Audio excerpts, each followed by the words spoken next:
Anies mulai kusut panggung, COVID-19 mulai runtuh.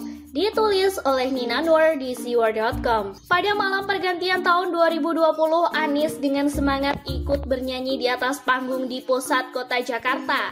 Hati lagi senang luar biasa karena di depan matanya terlintas perhelatan internasional balapan Formula E di tahun 2020. Akhirnya rasa kesalnya bakal terbalaskan sesudah kalah panggung terus di 2018. Sejak Asian Games 2018 hingga Pilpres 2019. Pada tahun 2020 nama Anies akan melambung lewat Formula E. Enak tuh macam punya panggung sendiri tanpa direcoki orang lain, termasuk presiden yang tidak lain adalah bosnya sendiri. Anies akan punya kekuatan besar buat ambisinya di 2024. Namun, kenyataan berkata lain. Beberapa jam kemudian, Jakarta dilanda banjir besar. Pertanda Anies tidak mengerjakan tugasnya. Naturalisasi dan drainase vertikal ketahuan omong kosongnya. Bagaimanapun jungkir balik Anies berusaha menata kata, tetap saja banjir meredam citranya. Tapi tidak apa-apa, sabar dikit, masih ada Formula E di bulan Juni nanti. Mau orang protes, kritik, bahkan mengecam soal banjir, Anies tak memperdulikannya.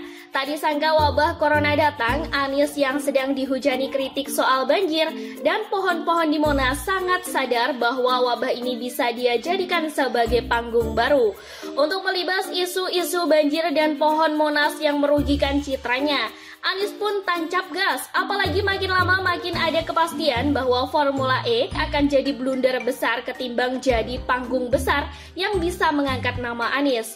Wabah corona juga akhirnya memaksa Anies untuk membatalkan Formula E di Jakarta. Akhirnya hampir tiap hari kita menyaksikan konferensi pers atau konvers Anies di Balai Kota. Bahkan Anies lebih memilih konvers ketimbang menengok warga Jakarta. Orang awam pun jadi paham bahwa konvers merupakan sarana utama Anies untuk membangun panggung politik buat dirinya. Awalnya konvers memang terbukti ampuh, nama Anies terangkat lagi.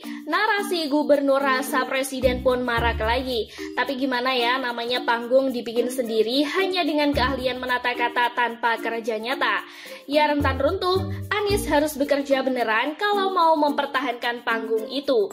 Dan begitu Anies bekerja, yang keluar adalah blunder lagi. Namanya juga nggak bisa kerja, pembatasan moda transportasi yang dibuat Anies malah bikin penumpukan calon penumpang yang beresiko besar jadi klaster baru penularan COVID-19.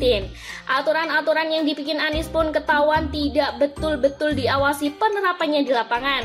Hanya dibikin buat gegayaan tanpa dimonitor. Ya, pimpinannya saja nggak mau turun ke lapangan seperti gubernur-gubernur lain. Anies pun terjebak. Konvers melulu, bikin orang bosan dan memang sudah ketahuan modusnya. Anies pun mencoba untuk mengeluarkan hasil kerja lagi. Dan kekusutan pun mulai terjadi. Pernyataan Anies pun mulai kusut, tidak tertata dengan baik, asal ngomong dan jadi bahan tertawaan publik. Kita mulai saja dengan pada pertengahan Juni lalu. Ketika Anies bersepeda di Bundaran HI, pernyataannya sungguh koplak. Bicara tentang meningkatnya kasus COVID-19 di Jakarta pada waktu itu, peningkatan itu menurut Anies disebabkan oleh pengetesan yang juga meningkat. Kan pengetesan itu sekarang hampir 2 kali lipat tiap hari, 2,5 kali lipat, tujuannya menyelamatkan warga. Jadi bukan bertujuan menurunkan grafik, tujuan kita adalah menyelamatkan setiap warga Jakarta, ujar Anies. Kok jadi belibet kata-katanya? Bukannya tujuan akhir dari segala upaya penanganan COVID-19 adalah menurunkan grafik? Pertanda warga yang meninggal juga berkurang kan? Kali kedua kekusutan Anies adalah ketika dia turut menghadiri peresmian stasiun terpadu di kawasan Stasiun Tanah Abang dan Stasiun Sudirman. Stasiun Tanah Abang mengalami revitalisasi sehingga berubah jadi lebih tertata dan rapi. Lucunya dalam sambutannya Anies malah kusut. 3 atau 4 bulan yang lalu, tempat kita berada di sini ini adalah kawasan yang sangat kumuh, jauh dari aman, tidak sehat dan kurang sedap dipandang, apalagi jadi gambar selfie.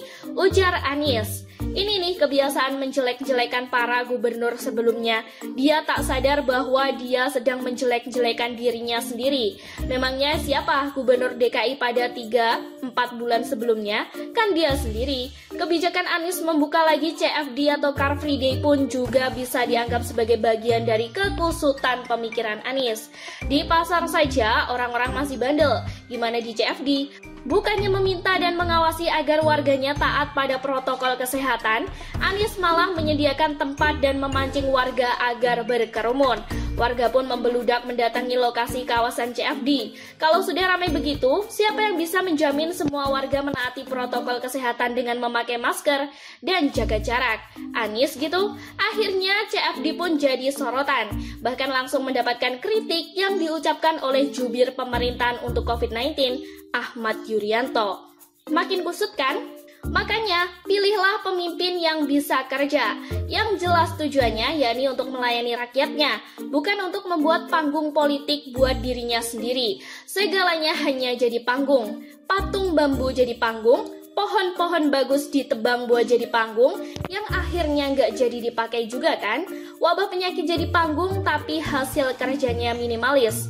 Sekian dulu berita hari ini, jangan lupa di like, komen, dan subscribe agar Anda tidak ketinggalan informasi menarik dan terupdate lainnya dari channel